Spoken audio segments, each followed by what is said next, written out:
हदीस सही बुखारी 527 बाबुल फजल सलात लिवक्तिहा। हज़रत अब्दुल्ला रिवायत करते हैं, मैंने नबी सल्लल्लाहु अलैहि वसल्लम से पूछा कि अल्लाह ताला की बारगाह में कौन सा अमल ज़्यादा महबूब है। आप सल्लल्लाहु अलैहि वसल्लम ने फरमाया कि अपने वक्त पर नमाज पढ़ना। फिर पूछा इसके बाद, फरमाया वालदैन के साथ नेक मामला रखना।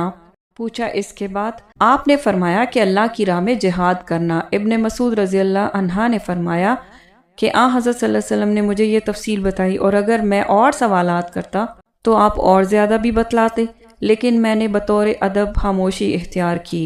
चैप्टर सुपीरियोरिटी ऑफ ऑफरिंग अस्सला the prayers at the stated time. Narrated Abdullah Razila. I asked the Prophet ﷺ which deed is the dearest to Allah. He replied to offer the prayers at their early stated fixed times.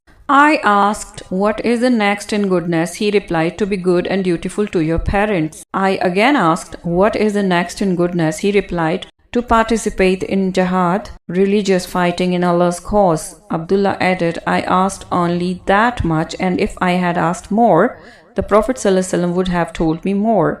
Subhanallah.